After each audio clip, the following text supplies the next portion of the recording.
Halo, selamat pagi saudara, kembali lagi Anda mendengarkan Ruang Publik KBR dan berjumpa kembali bersama saya Rizal Wijaya hingga pukul 10 waktu Indonesia Barat. Dan pagi hari ini saya akan mengajak Anda untuk mendengarkan perbincangan dengan tema perempuan tangguh di tengah epidemi HIV AIDS.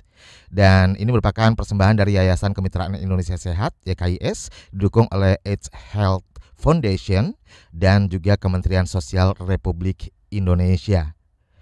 Dan tepat hari ini tanggal 21 April kita memperingati Hari Kartini. Saya juga sebelumnya mengucapkan selamat merayakan Hari Kartini untuk perempuan-perempuan Indonesia yang tangguh, yang hebat ya, dan mandiri tentunya.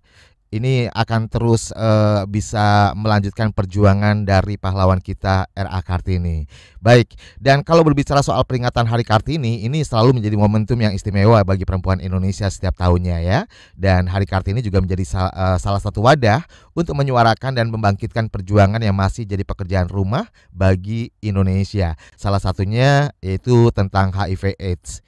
Kementerian Kesehatan melaporkan jumlah kasus human immunodeficiency virus gitu ya, atau HIV, ini lebih akrab dikenal HIV, pada 2020 sebanyak 41.987 dan AIDS sebanyak 8.639, yang mana penderitanya itu dilaporkan terbanyak dari usia produktif. Momok seputar HIV masih sangat kuat terhadap beredar gitu ya. Maksudnya momok ini masih sangat kuat beredar di masyarakat, sehingga ODA, orang dengan HIV AIDS, dan juga ODIF, orang dengan HIV, sering dijauhi dan dikucilkan. Jadi mereka mendapatkan stigma dari masyarakat. Padahal mereka punya kesempatan yang sama untuk menjalani hidup yang layak dan memiliki pasangan hidup pada umumnya kita semua ya. Baik, banyak yang belum tahu bahwa ODA dan ODIF ini bisa membangun rumah tangga dan memiliki keturunan tanpa menularkan virus yang sama ke pasangan dan anak. Kok bisa ya? Lalu bagaimana caranya? Apa yang bisa dilakukan ketika mengetahui pasangan positif mengidap AIDS HIV? Kita akan obrolin lebih dalam nih, kurang lebih 1 jam ke depan ya, bersama dua narasumber yang terhubung secara virtual pagi hari ini melalui aplikasi Zoom, karena kita masih pandemi, jadi kita masih jarak jauh, masih jaga jarak ya. Baik, saya akan sapa terlebih dahulu. Yang pertama adalah Bapak Inang Winarso selaku Direktur YKIS, Yayasan Kemitraan Indonesia Sehat. Selamat pagi Pak Inang. Selamat pagi Bang Rizal. Alhamdulillah masih bisa berjumpa meskipun secara virtual ya Pak ya. Ya. Kapan ya kita bisa ketemu lagi ya Pak Inang ya? Iya, ini mungkin setelah Lebaran kita halal jalan. Ya. Deket lagi ya, sebentar lagi. Ya. Mudik nggak nih Pak Inang? Mudik. Saya Mudik. mudik ke Tegal. Oke, siap. Dan Setelah 2 kemudian tahun nggak mudik, 2 tahun nggak mudik. iya, kemarin-kemarin dilarang, sekarang udah dilonggarin ya. Dan Ya. berikutnya ada juga Mbak Wiwi Novita. Mbak Wiwi Novita ini salah satu perempuan yang benar-benar menginspirasi kita semua. Dia adalah istri dari orang dengan HIV. Suaranya nggak ada. Halo, Suaranya Mbak Wiwi. Oh ya, oke, terputus. Sudah terdengar Mbak Wiwi? Suaranya terputus. Oke. Pak Inang, masih mendengar suara saya? Baik, ya ternyata ada sedikit gangguan karena suara saya tidak terdengar oleh Mbak Inang dan juga Mbak Wiwi. Dan ini sambil kita mencoba untuk memperbaiki ya. Untuk Anda jangan kemana-mana, karena kita siaran pagi ini juga disiarkan melalui 100 jaringan radio KBR di seluruh Indonesia. Dan kita juga nanti akan membuka kesempatan buat Anda yang ingin berinteraksi dengan kita, menanyakan soal tema kita hari ini, yaitu perempuan tangguh di tengah epidemi HIV/AIDS. Anda bisa langsung nanti siap-siap untuk telepon bebas pulsa. Seperti biasa kita akan buka kesempatan telepon bebas pulsa di nomor 0800 245 7893. Halo Pak Inang, Mbak Wiwi. Ya, halo. Sudah mendengar ya? Sudah. Nah ini nih yang namanya teknologi ada aja ya. Secanggih apapun ya Pak ya, Mbak. Iya, betul. Jadi memang mesti apa ya, kita mesti agak sedikit maklum kali ya. Dengan kondisi pandemi seperti ini, dengan jarak jauh dan akhirnya menggunakan teknologi yang ada. Baik, dan Mbak Wiwi ini adalah istri dari orang dengan HIV ya, betul ya Mbak Wiwi ya? Betul. Oke, baik. Langsung saja Mbak Wiwi, saya akan sedikit ngobrol-ngobrol dengan Mbak Wiwi, bukan sedikit sebenarnya karena 60 menit ke depan ya, agak panjang. Boleh tahu Mbak Wiwi Novita ini apakah betul informasi yang kami terima bahwa Mbak Wiwi meskipun menjadi istri dari Odif ini hingga saat ini tapi negatif HIV gitu ya? Ya, betul, betul Betul sekali. sekali. Dan memiliki anak yang semuanya juga negatif HIV. Boleh tahu anaknya berapa Betul. nih putra-putrinya? Tiga. Oh, 3. Ya, laki-laki satu, dua perempuan. Oke, semuanya negatif HIV juga. Negatif. Baik. Nah, boleh tahu sudah berapa lama nih berumah tangga Mbak Wiwi? Aku kebetulan suamiku sudah almarhum, sekitar kurang lebih menjalani rumah tangga itu sekitar 15 tahun. Hmm, 15 tahun. 15 tahun ya. Ya. Baik. Dan kondisi suami sebelum wafat gitu ya. Mhm. Ini seperti apa? Maksudnya memang positif HIV/AIDS sejak kapan? Iya. Awal mulanya sih waktu kami baru kenal, memang awal mulanya dia adalah backgroundnya tuh pecandu, gitu, pecandu narkoba. Tapi setelah itu kita menikah. 1 tahun setelah menikah itu dia sakit, terus baru ketahuan tuh dites setelah berapa bulan setelah saya melahirkan, ternyata dia positif HIV gitu. Itu 2004 tes HIV-nya gitu. Itu baru baru baru kelihatan, tapi dia belum minum obat ya gitu. Proses minum obat ARV-nya tuh di 2009. Tuh. Baru terdeteksi setelah melahirkan anak pertama, Mbak Wiwi Ya, ya. betul. Jadi mengetahuinya itu setelah menikah. Setelah menikah. Boleh diceritakan nggak? Mungkin ini aku sedikit apa ya namanya membuka luka lama bisa dikatakan seperti itu. Tapi aku yakin sih Mbak Wiwi ini perempuan yang sangat tangguh ya. Insya Allah, Iya, insya perempuan yang Allah. benar-benar mandiri, yang benar-benar pejuang, ya nggak sih? Karena nggak mudah juga jadi Mbak Wiwi, ya nggak sih Pak Inang? Iya, betul. Oke, Mbak Wiwi boleh diceritakan ini, bagaimana Eh, ketika Anda pertama kali mendengar bahwa suami atau bapak dari anak-anak ternyata positif HIV? ya, awal mulanya sih saya shock ya, karena Hmm. proses waktu itu tuh saya baru melahirkan, itu sekitar ada 40 hari. Eh, Tiba-tiba suami tuh sakit, kok sakitnya nggak sembuh-sembuh gitu loh. Ada apa gitu? Diare selama 2 minggu, terus dia tuh panas demam selama lebih lebih lebih kayak nggak kayak orang normal gitu, nggak kayak orang biasa aja gitu.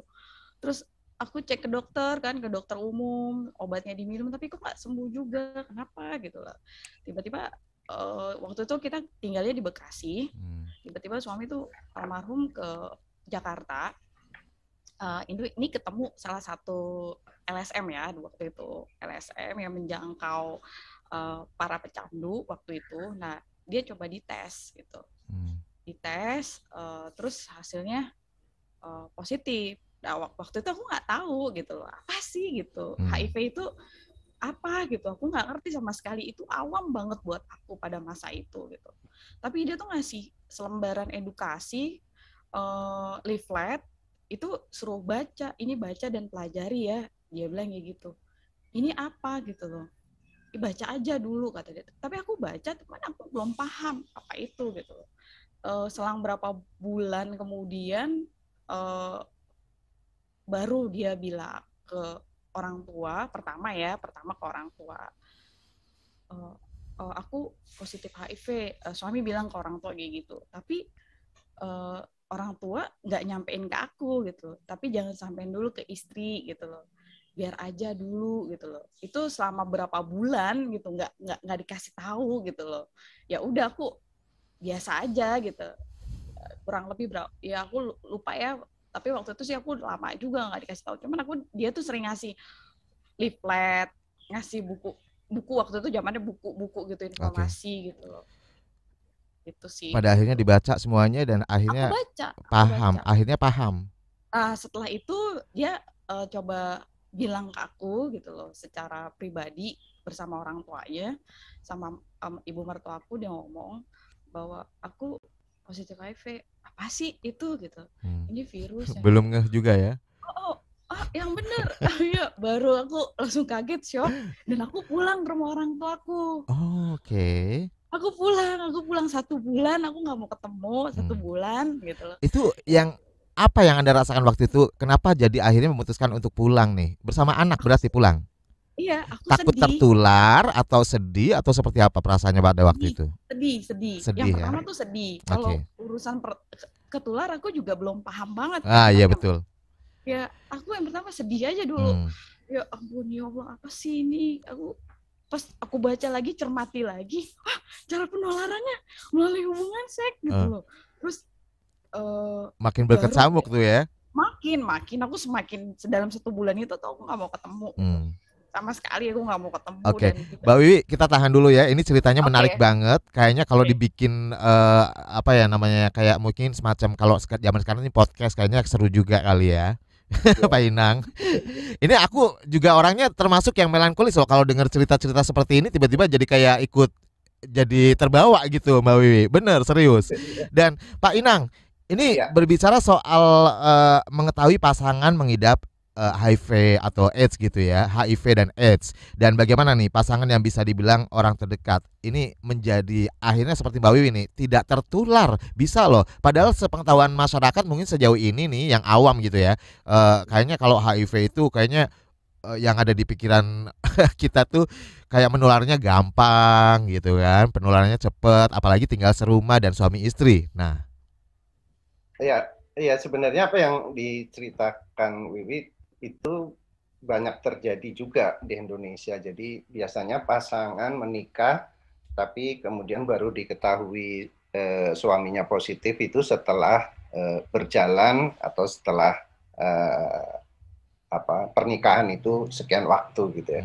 Tapi proses penularan pada melalui seksual memang ya itu mungkin saja terjadi, apalagi kalau ini perbandingannya tuh begini sebenarnya.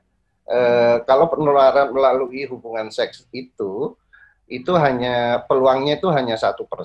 Artinya kalau dari 100 kali hubungan seks itu mungkin hanya 1 kali peluang terinfeksinya. Tapi kita kan nggak tahu nih hubungan seks yang keberapa penularan itu akan terjadi. Apakah hubungan seks ke-34, hubungan seks ke-74, apakah hubungan seks ke-80? Atau bisa aja ke yang pertama gitu? Atau yang pertama. Jadi peluang-peluang itu tuh nggak mesti terjadi di hubungan seks yang ke-100 kali gitu, enggak. Jadi atau yang pertama gitu ya, seketika didiagnosa terus berhubungan seks akhirnya tertular gitu langsung, enggak ya? Jadi peluang-peluang itu tuh artinya hanya begini, kalau 2 orang ya, 1 positif, 1 negatif, tapi melakukan hubungan seks, maka peluangnya akan terinfeksi melalui hubungan seks itu 1%. Tapi kita nggak pernah tahu. Nah, nanti mungkin kita gali di peristiwanya yang dialami Wiwi. Dia kalau suami istri tentu kan frekuensi hubungan seksnya berbeda dengan mungkin lebih sering dibanding dengan yang bukan ada di rumah tangga gitu ya? Ya betul. Jadi artinya lebih intens ya. Ya, nah ini menjadi menarik karena kemudian apa yang kemudian dilakukan oleh Wiwi dan suaminya supaya infeksinya itu hanya berhenti di suaminya. Oke, tapi sebenarnya penularannya itu boleh diberikan penjelasan Pak Inang, penularannya itu seperti apa sebenarnya dengan HIV atau AIDS ini? Ya, tapi tahan dulu ya Pak Inang ya, tahan dulu karena kita harus jeda iklan. Oke. Belum udah ditahan. Jangan kemana-mana. Untuk Anda yang ingin bertanya, ini menarik banget ya temanya pagi hari ini. Kamu langsung bisa tanya ke Mbak Wiwi atau Pak Inang selaku Direktur KIS melalui telepon bebas pulsa di nomor 0800 245 7893. Untuk SMS dan WhatsApp di 0812 118 8181, atau Anda juga bisa mention ke akun Twitter dan juga di akun Instagram kami yaitu di kbr.id, dan kemudian Anda juga bisa menonton kami ya secara live streaming kami yaitu di YouTube channel Berita KBR, dan sekaligus Anda bisa komentar di kolom chat di sana ya. Oke, saya akan kembali setelah jeda iklan berikut ini.